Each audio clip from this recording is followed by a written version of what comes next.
Oh, all right. Excellent. Man, I have to refresh the page like 9 times to get it to work.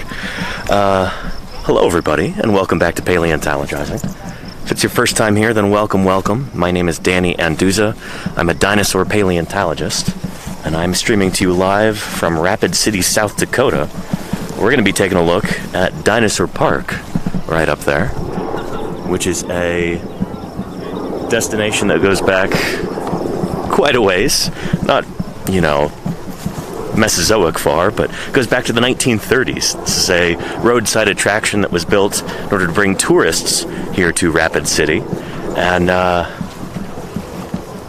we're going to go take a look. The dinosaurs are very 1930s, so we're going to be talking about that. We're going to be talking about how much dinosaur science has advanced in the time since then. And it should be a good time. So welcome, everybody.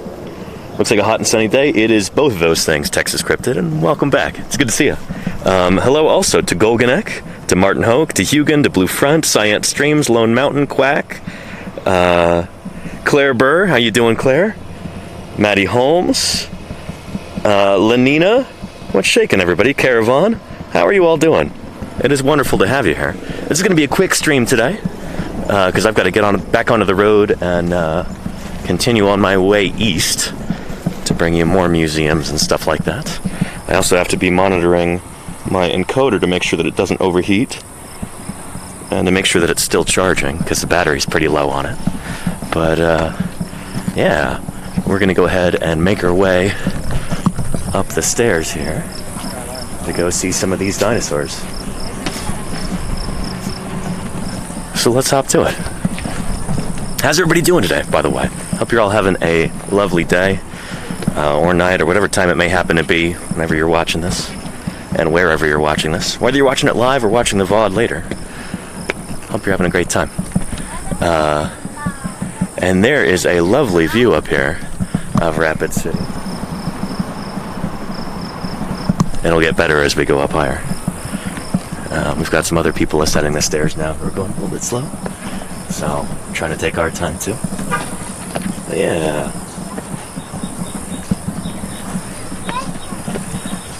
Check that out. Big old sauropod up there. And we've got... Who is this right here? In that classic old-fashioned tripodal stance.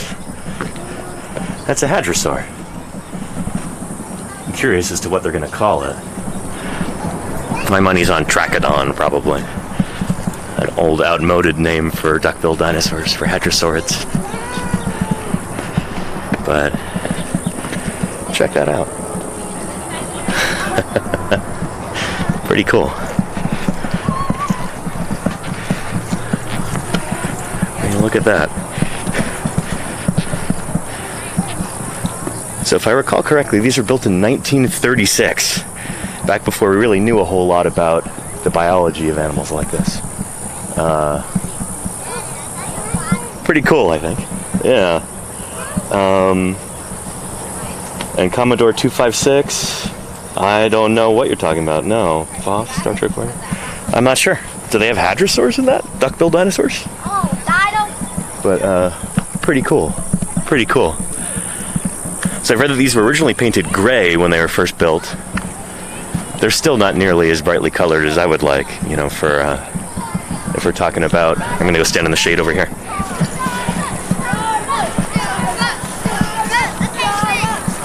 And this is a popular tourist destination, so there's going to be a lot of people walking around, a lot of kids, a lot of noise. And I'm going to do my best to be kind of unobtrusive and not be an annoyance to anybody on their vacation. But check that out right there. Pretty cool. Yeah. What's this doing? And let's see here. Called Parasaurolophus. But they didn't do the science. Well, interesting. That's interesting. I don't know a lot about Star Trek. But yeah. Maddie Holmes, good to see you. Procyon, what's shaking? Welcome. Lots of bugs over here. Yeah, pretty neat. That is about the right size. Remember the big duckbill dinosaur that we saw yesterday at the Geology Museum? This is that same deal. In fact, this is probably built just a few years before that skeletal mount was put up. It's got that same kind of stance. This one's even more upright, though. What an awkward-looking animal, tilted back on its hind legs like that. You would have to break a bunch of the tail vertebrae in order to get it to stand that way.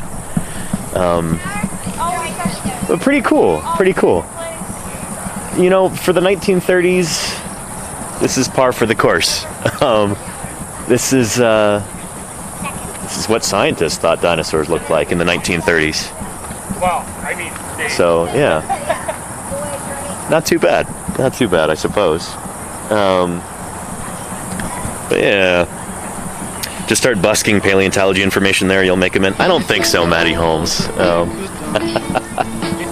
That's I like that idea. I wish that would work, but yeah. And holy cow, Blue Front, thank you so much for the 5 gift subs. I really appreciate that, Blue. Thank you for your support. It's going to help me afford gas and stuff when I'm on this trip. I appreciate that, Blue. I really, really do. So yeah, with your ukulele, get gas money. There you go, Texas Cryptid. With sincere appreciation and gratitude, thank you very much. Well, let's kind of slow down over here. Let's take an up-close look at this critter. So duck-billed dinosaurs like this, we now recognize that they are fully terrestrial. They're very well adapted to life on land, but at the time, back in the 1930s, kind of the prevailing hypothesis was that these animals were aquatic, or at least amphibious. They spent a lot of their time in the water. I guess that duck-like bill kind of insinuated to certain researchers that, like, you know, maybe it lived like a duck, kind of dabbling food out of the water. So as a result of that hypothesis, you'll see the critter here's got webbed toes. It's a neat little touch. And it's got webbed fingers as well.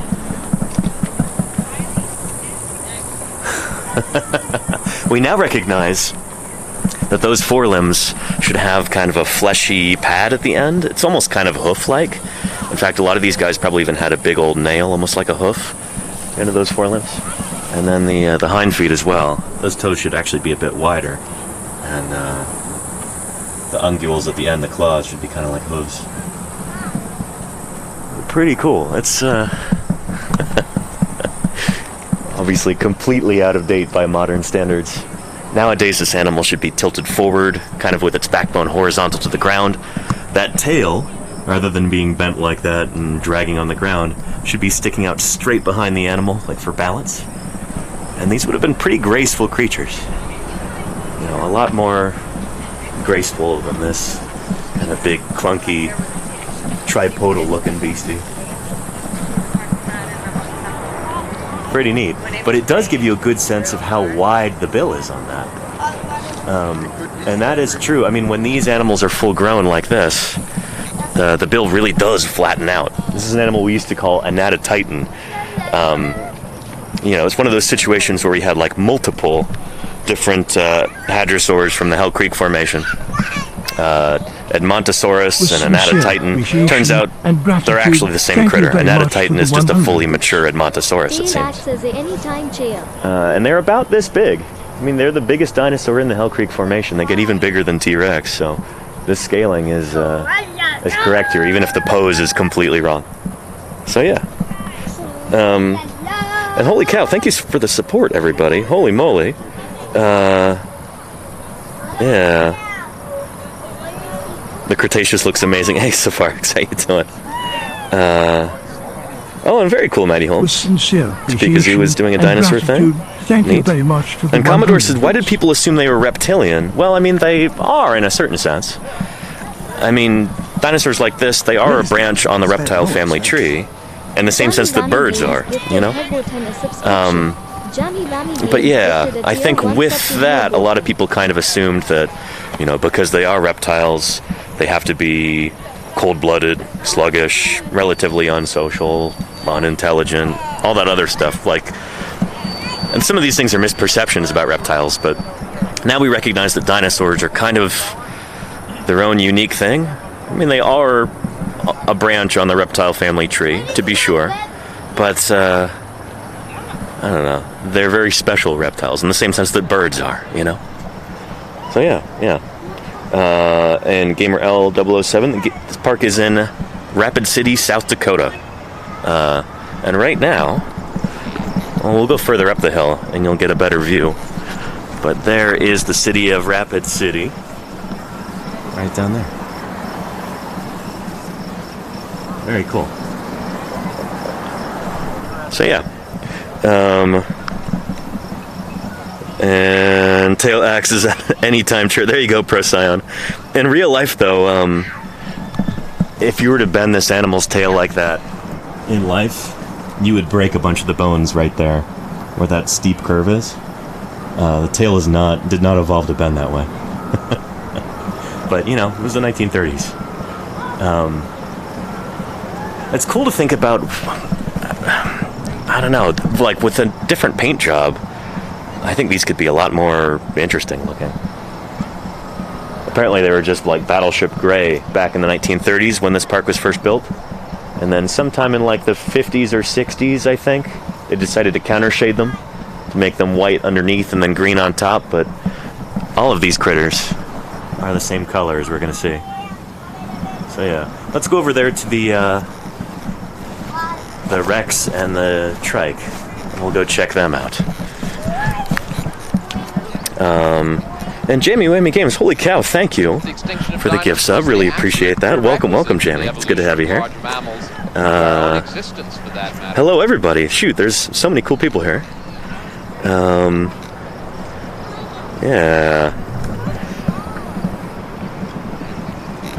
Anyway, welcome, everybody. There's our sauropod that we're going to see in a few minutes. I think it's supposed to be a patasaurus. Perfect. Everybody's leaving over here. Let's take a look at these guys. Oh, and this is that classic late Cretaceous standoff between Tyrannosaurus and Triceratops.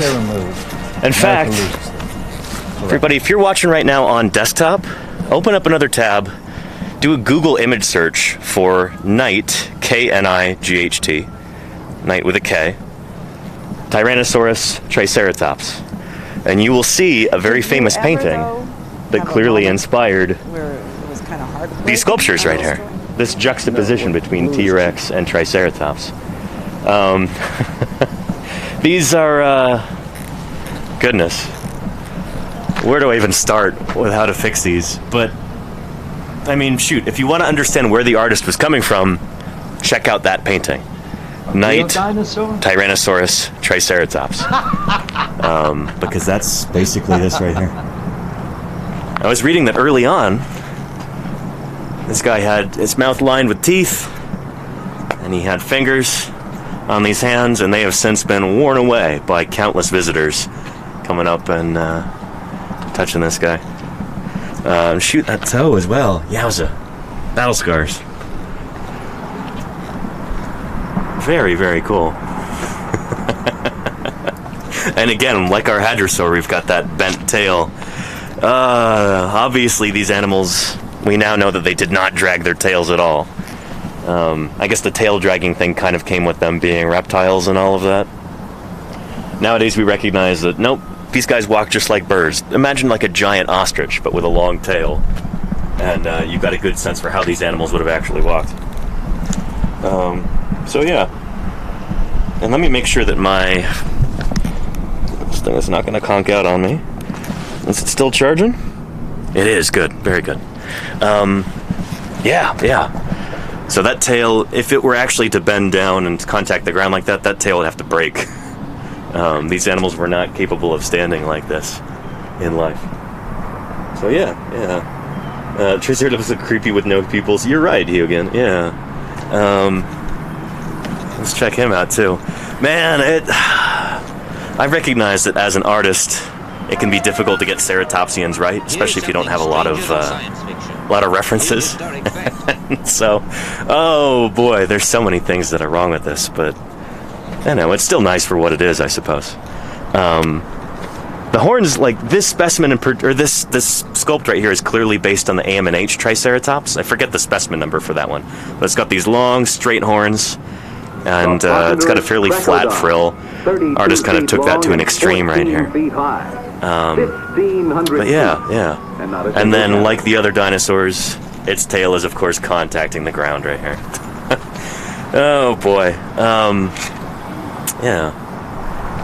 I do appreciate some of the details, like this pebbly texture on the skin, which is probably fairly correct for Triceratops. But those forelimbs are kind of sprawling in a way that is a little bit... That's very old-fashioned. We think that they actually had more upright limbs. Ceratopsians like this... Well, all dinosaurs had upright limbs. They didn't sprawl like lizards. But if any dinosaurs kind of sprawled a little bit in their forelimbs, it would be Ceratopsians.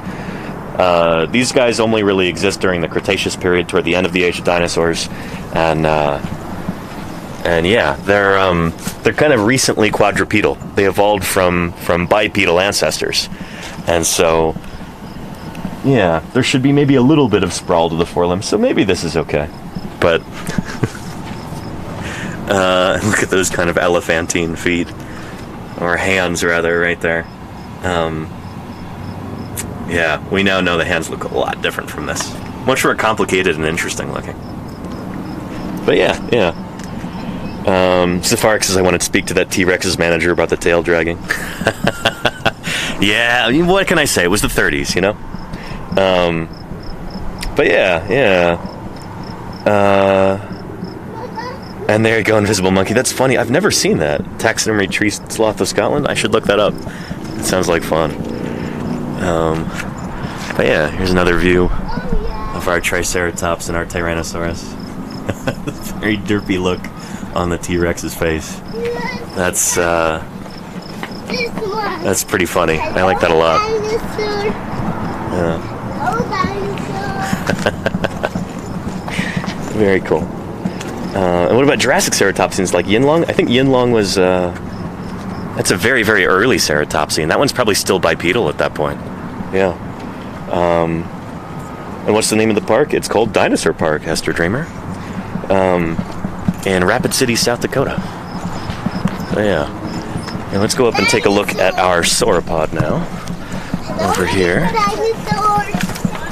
This is really the thing de resistance in this park. Check them out. Very cool.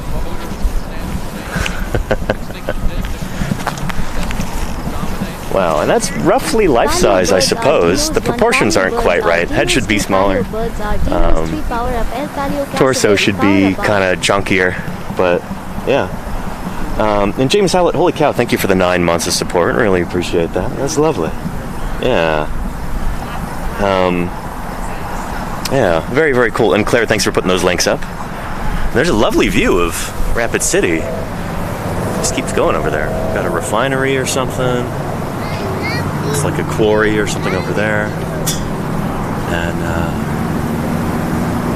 yeah. Very nice.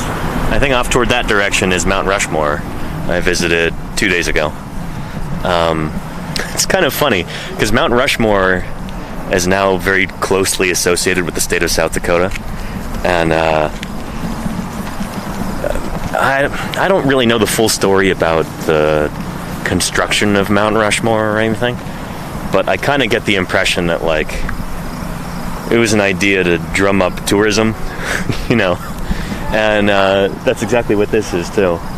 It's funny, like, South Dakota has so many wonderful natural things, but I don't know. I guess it was a stroke of genius to build more stuff in order to bring more people here. It certainly worked, but I don't know. To me, it's just a little, I don't know, tawdry to, like, only have man-made things that you advertise to people outside your state. There is a lot of natural beauty here in South Dakota, and I think it's kind of a shame that it doesn't get recognized more. Yeah, anyway. Cool. And I'm not going to be going through Texas. No, Duchess, not on this trip anyway. I'm sticking to the north part. And Laura Flora Ciencia, hey. Bienvenidos otra vez a Paleontologizing. It's good to have you here, Laura. Welcome, welcome. And the coolest thing was the Badlands. Yeah, Moosey Fate, totally. I mean, this is neat too, but it's... I don't know. I always appreciate the things that are naturally occurring a little bit more than, like, contrived man-made things. Shoot, that's one of the reasons why dinosaurs are so interesting, is because they're real, you know? So, yeah. But pretty nifty. This is, to give you a sense of scale here. Pretty cool. And Caravans says a lot of these attractions predate the interstate highways. You needed to give people a lot of reasons to visit rural areas, and that's true, Caravan, that's true. I mean, that was the whole reason this was built. So I think part of the funding for Dinosaur Park actually came from the WPA, the Works Progress Administration, during the Great Depression here in the States. So this is like federal public money that was given out to different communities in order to help beautify local areas, give people employment, try and help people out during the Great Depression. And so this is kind of a treasure, It's very cool that WPA money went to this. And it's been here ever since. I mean, holy cow. There are postcards of these critters that are, like date back to the 1940s, and 50s that you can still get. Yeah, it's pretty cool, Think about all of these like people who would be driving through this area. They'd never seen a dinosaur before. This is before dinosaurs were super popular like they are today. For a lot of folks, this would be, one of their first real introductions to what a dinosaur is. And as I was driving up here today, you just see this sauropod up here at the top of the hill, and you go, holy cow, what is that? It's, it's pretty cool. You think about how many, thousands upon thousands of people would have first encountered a dinosaur here, before they'd ever seen dinosaurs in the movies, before they'd ever, seen them on TV or anything like that. These critters would be many people's first introduction to what dinosaurs are, to their size and scale, and I don't know, how interesting they are, how different they are from everything alive today. Except for birds, as we would later learn. But yeah. Pretty neat. Let's walk underneath. Here. I love walking underneath sauropods. It's not something I get to do often enough. Very cool. And there you go, Daikaiju. Yeah, absolutely. This would have been very culturally significant. Like I was saying. Oh, and I just love seeing that too. This is one of those things that I always like to point out. Seeing dinosaur-shaped shadows on the ground. There's something very satisfying about that, That's pretty cool. Yeah.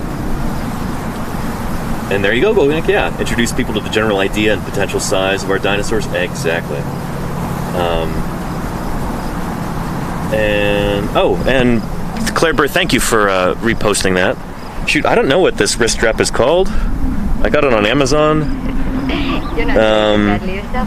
Shoot, I can try and look it up and let you know in a future update. Also, Bubsy, you can ask Lordy, because I think she has the same one or a similar one. And I like it a lot. It's pretty good. Yeah. Yeah, pretty neat.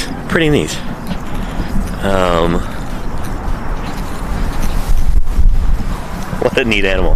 Let's get it with the American flag there in the background, because at the end of the day, what's more American than a dinosaur? Pretty cool. Imagine riding a sauropod like in Dinotopia. Yeah, Smorphosaurus. I mean, what a remarkable creature. Take a look at that. Let's see what the plaque says. I like those little folds there for the digits. It's kind of neat. We now recognize that these guys should only have one claw for the thumb, and then the rest of those are they're either like little hoof-like things, or they're maybe not even outside the skin at all. I'm not actually sure. I'd have to look that up. Anyway, Apatosaurus, often called Brontosaurus. This large plant eater weighed nearly 30 tons. Some of them got bigger than that. Yeah, but one this size would probably weigh about 30 tons, yeah. Late Jurassic, 145 million years ago. That's cool. They've got accurate information here. I appreciate that. They didn't call it Brontosaurus, you know. They didn't overestimate its weight. It's a good thing. Yeah. Yeah, let's sit down on its tail real quick, and then we'll go see that stegosaur when that clears out. Very cool. So these are made out of concrete, I was reading. There's like 2-inch steel tubing that provides kind of a framework, and then there was like wire mesh put over the top, and then concrete put on top of that.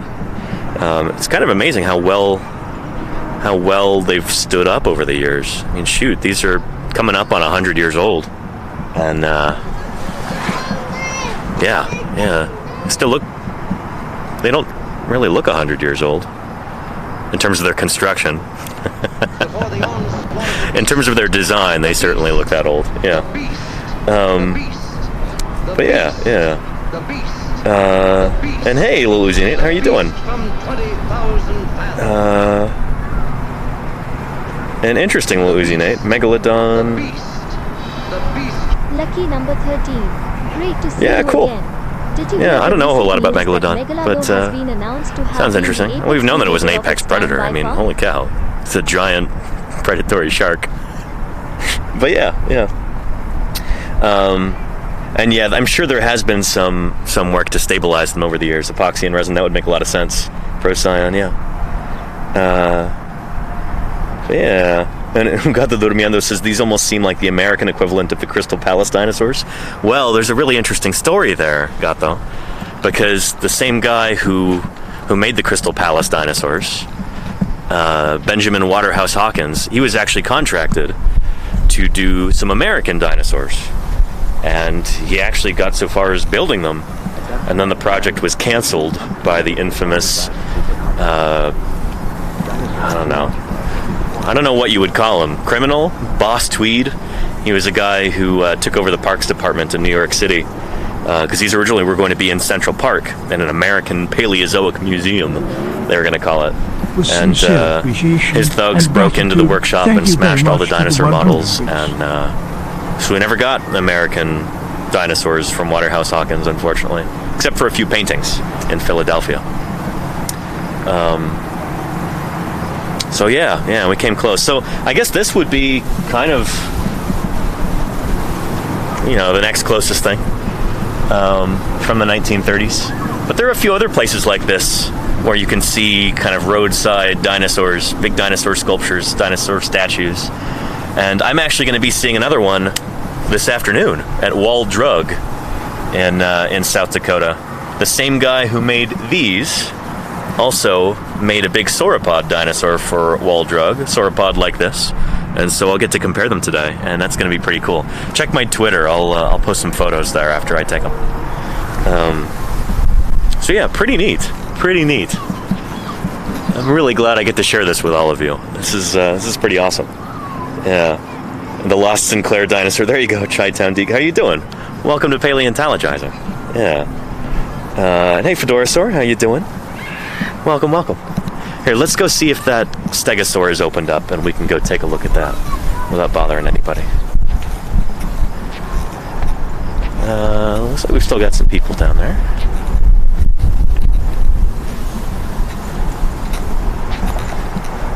But yeah. And hey, California Burbs, how are you doing? Welcome. This is pretty cool. For anybody who just tuned in recently, especially if you're new here, let me introduce myself. My name is Danny Anduza. I'm a dinosaur paleontologist, and I do science outreach here on Twitch. Right now I'm in the middle of this great big road trip going all across the American West, and stopping at museums and field sites, talking with other paleontologists, and showing you cool stuff like this. High above Rapid City, South Dakota. This is Dinosaur Park here. Pretty neat. These old dinosaur statues built in the 1930s. 1936, I want to say. Pretty cool stuff. Pretty cool stuff. They're, of course, way out of date. They're dragging their tails. They're just kind of a dull green color. They're looking kind of sluggish and reptilian. Nowadays, yeah, we know they weren't like this. They're far more active, dynamic, graceful, intelligent, social, fascinating animals. In many ways, much more similar to birds than to other reptiles, you know? So yeah. Anyway, with that, let's go see our Stegosaurus down here. And, and welcome, Anastasia. Yeah, cool. I just went to Rushmore for the first time a couple days ago. It was interesting. I don't know. Let's go check out our Stegosaurus down here. There, check that out. Very cool. Now, this is interesting because, I don't know, oftentimes in popular culture, Stegosaurus is portrayed as being way too big. The animal's about 25 feet long most times. There are some fragments of larger specimens, but yeah, and here this Stegosaurus here is considerably smaller. This is about typical size for most other stegosaurs. You know, Stegosaurus is the largest member of its family, the largest member of Stegosauridae. Most stegosaurs are actually about this size or even smaller than that. But pretty neat. Pretty neat. Yeah, that tail. Again, always dragging the tails. These dinosaurs from the 30s. There used to be 4 big spikes sticking up there, but apparently they were considered a hazard and maybe some people got hurt on them, so they were taken off. Which I suppose is very fitting. I mean, that spiked tail evolved for defense, it seems. So, you know, the idea that it turned out to be dangerous is not altogether surprising. Yeah. Kentrosaurus size maybe, says Smorphosaurus. Yeah, maybe a little bit bigger than Kentrosaurus. But yeah. Anyway, let me give you a sense of scale here. Oh, this paint's all scratched off from people stepping on his head. Yeah. Kind of beautiful. I don't know. As out of date and inaccurate as these are, they still bring me a lot of joy. Very, very cool. Yeah. Can you imagine being a kid back in, say, the 1950s? And you are obsessed with dinosaurs. This is before dinosaurs are really a big thing in popular culture. I mean, imagine going through, every library that you can, your town's library, your school library, just looking for any mention of dinosaurs in any books, and usually being disappointed because dinosaurs just aren't popular yet. People don't think that they're, worth writing about or illustrating or anything.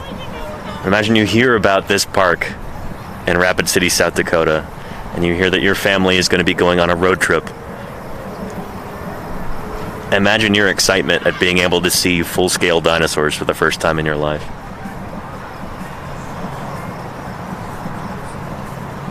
This must have been a very, very special place to a lot of people. And I've actually seen photos of paleontologists, slide presentations and stuff like that. Childhood pictures of them posing with these critters. I was trying to find it last night and I couldn't quite locate it, but I swear there's a picture of Phil Curry as a small child standing on the Triceratops horns over there, clearly just so excited to be in a place where he can see dinosaurs. That's pretty special, Very, very cool.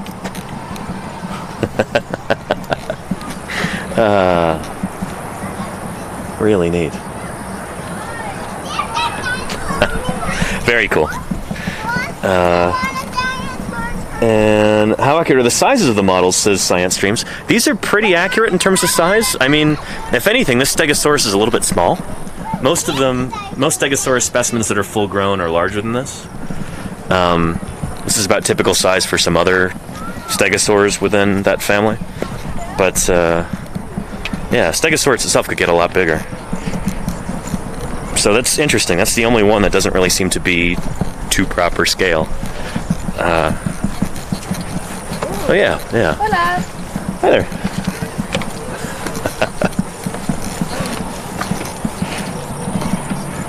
Alright, and there's our Edmontosaurus again. I should look at the plaque and see what they're calling it. I bet you they call it either Trachodon or Anatotitan, but let's see. Here, I'm going to get out of this family's way so they could take a picture. But yeah, and again over there's our Triceratops and Tyrannosaurus.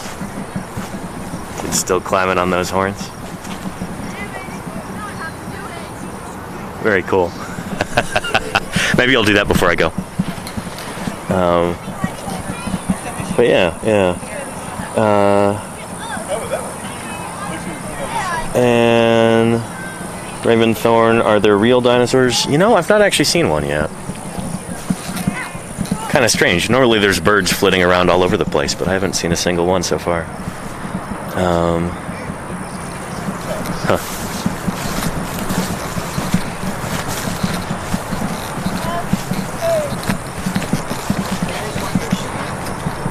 With sincere appreciation and gratitude. So let's visit real quick with our Hadrosaur again.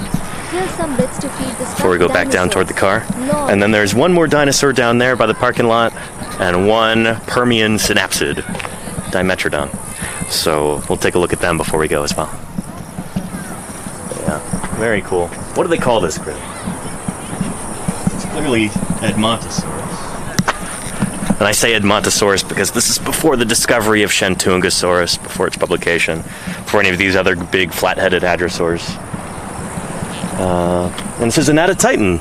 Yeah, duck-billed dinosaur that was first found in South Dakota. Age, late Cretaceous, 65 million years ago. It should be 66. Those dates have been refined. But yeah, anyway, pretty cool. And Raventhorn says, my son and I are loving the Prehistoric Planet series. Yeah, it is incredible. I'm so glad that you got to see it. If somebody type in the Prehistoric Planet command, it's !FPP. If you want to see Prehistoric Planet for yourself, and I can't recommend anything more highly than that. Check it out. You can watch it with a free trial for, what's it, Apple TV Plus, Apple Plus TV, whatever it's called. You can get a free trial if you follow the instructions in that link. So thank you, Claire. Yeah.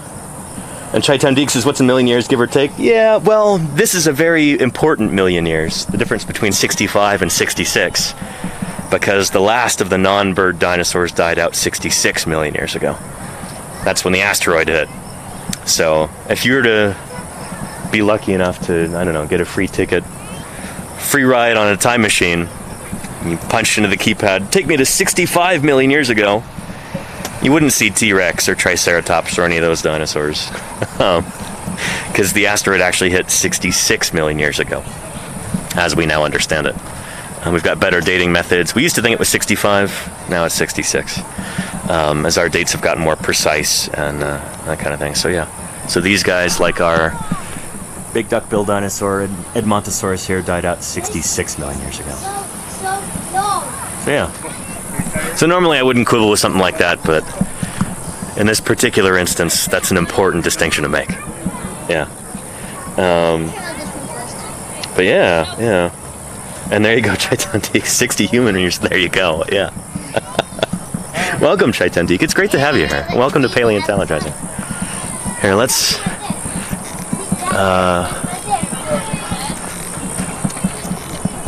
see here. Is the Triceratops opened up? I don't know if it's going to. You know, we'll go up there real quick. Maybe I'll climb up on the Triceratops horns.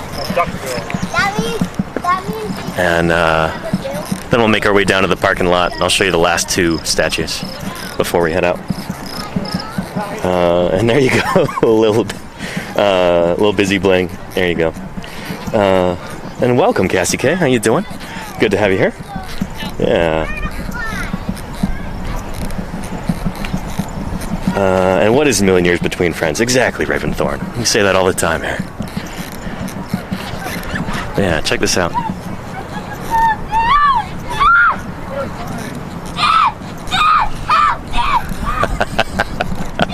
Oh, very cool. So glad I stopped here.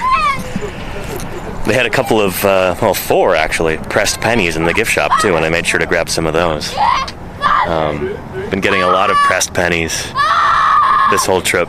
It's been pretty excellent. I've been mapping out all the different machines, and it's been cool. If people want to see, maybe I'll post them to Twitter or something like that. And Pedrico Potter, how are you doing? Yeah, stopping to watch Paleontologizing. How you doing, Pedrico Potter? Welcome, welcome. Great to have you here. And Jenna Strand, hey, holy cow. Thank you for the host. I appreciate that, Jenna. How you doing?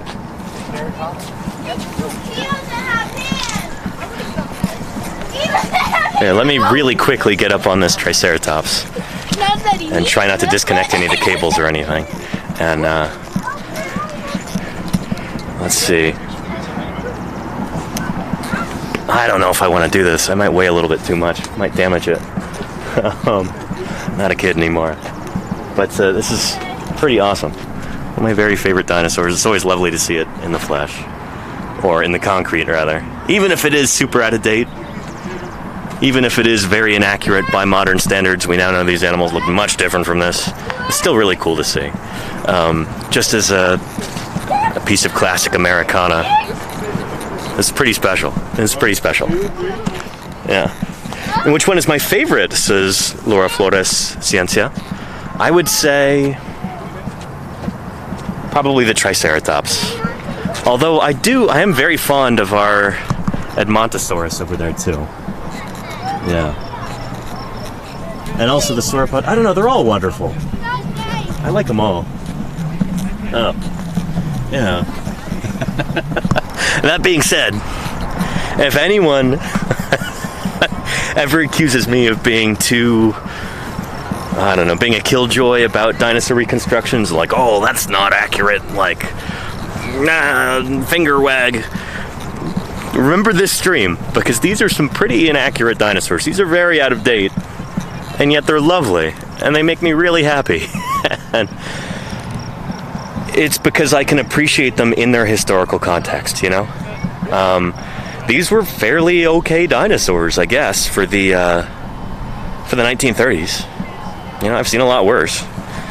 And shoot, these are almost 90 years old. That's,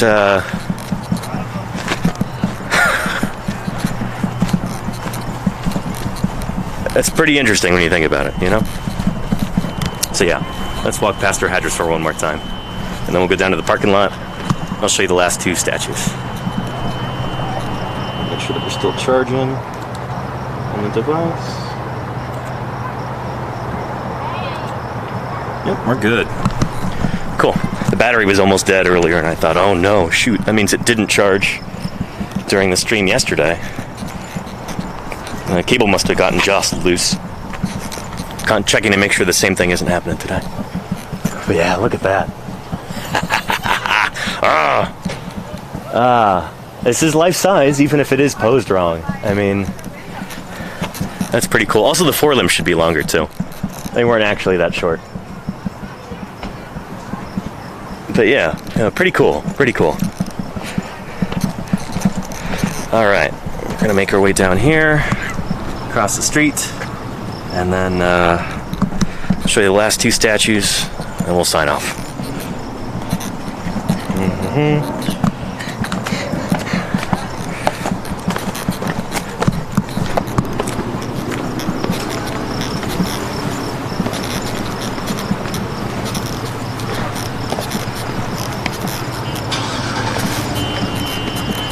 And I would have come here right when it opened at 5 a.m.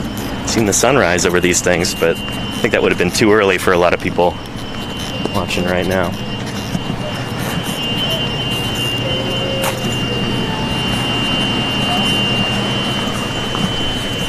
All right, let's go see our last two models. We've got a Dimetrodon and a Protoceratops, and these were built after the rest of them. So, yeah.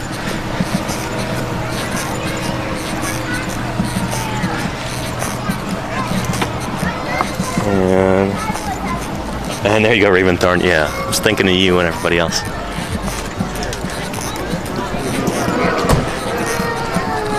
Speaking of sprawling limbs on old depictions of dinosaurs, check out this Protoceratops right here. It's actually a little too big for Protoceratops. They don't really get this big. It's maybe the right size for like Zuniceratops or Tyrannoceratops or something, but for a Proto, this is too big. And look how it's got those eggs there. So Protoceratops and eggs go together like, I don't know, like two things that are supposed to go together. Except, we now know that the purported Protoceratops eggs discovered by the Central Asiatic expeditions, they weren't actually Protoceratops eggs at all. They were Oviraptor eggs. Turns out these guys actually had a different kind of egg entirely. They had soft-shelled eggs, which is why ceratopsian eggs are so rare in the fossil record. We only discovered this a couple of years ago, back in like 2020, I think it was published. But yeah. So there's a Protoceratops standing over some Oviraptor eggs. Pretty funny. And there's a nice little plaque there. Yeah. A primitive type of horned dinosaur found only in Mongolia, but a similar kind lived in North America. That's true. Yeah. I don't know if they're referring to Leptoceratops or Montanoceratops or whom, but yeah, we've got Protoceratopsians from North America as well, and from Asia, and maybe from Europe too. I have to check on that. Yeah, pretty cool. I don't know if this was sculpted by the same guy who did the other dinosaurs, but it's still pretty cool. Those limbs should not be sprawling out to the sides like that.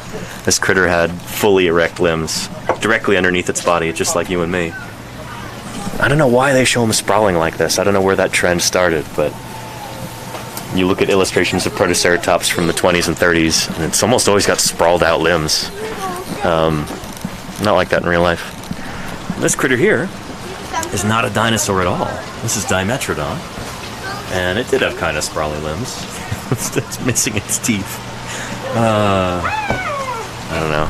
Still looks better than the Dimetrodon in Jurassic World. But yeah. So this critter, believe it or not, is actually more closely related to you and me than it is to any dinosaur.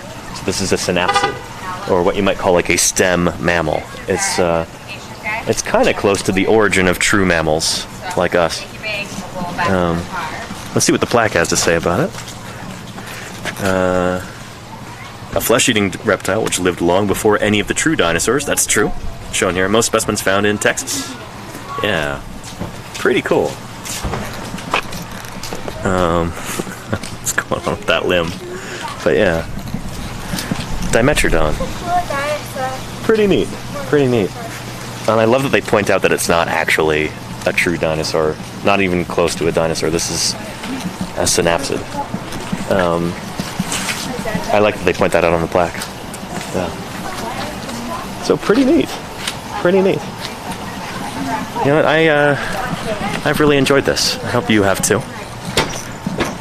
Let's go ahead and go over here, and I didn't put any sunscreen on yet, so I can't stay out in the sun all that much longer without suffering the consequences. Also, I need to drink some water. It is hot out here already. And then I'm going to get going driving east, and I will be in eastern South Dakota this evening. And I hope to do a stream tomorrow, potentially from a zoo, because they don't really have a museum in that region. So we'll probably be doing an outdoor zoo stream tomorrow. Should be a lot of fun. So join me for that then. And Yeah, yeah. And Chudley, you have? Thanks for being here, Chudley. I appreciate you. Yeah. Let's see who else is live on Twitch right now, and we'll do a raid. Oh, and I hear an extant dinosaur up there. Who is that? Holy cow, a blue jay? Really neat. I'm used to scrub jays and Stellar's jays back home, but that is a proper blue jay. Hey, blue jay guy. In that conifer tree. So they do have live dinosaurs at the dinosaur park. Alright, let's see who's on right now. Let's see. Evo Lozzie is on. Well, shoot, holy cow. Let's go raid Evo Lozzie, who is a fellow scientist. And hopefully this will work. Let's see. I go to my page, go to chat, and then raid EVOLOZZY. Cool, and I don't think... Oh, okay, cool. It's giving me a countdown this time. Excellent. Well, everybody, thank you so much for being here. Man, I'm sweating. For an early morning stream. Thanks for meeting me at a weird time. But this has been a ton of fun. And there are more cool streams coming up later on in the summer. I'm even going to be doing some live dinosaur digs. Provided that the equipment works properly. Cross your fingers. So yeah, until then, everybody, you have a wonderful rest of your day or your evening, whatever time it may be. Thank you so much for your support and your viewership, and I'll see you soon. All right. Oh, you want to ride that? Bye-bye, everybody. Take care.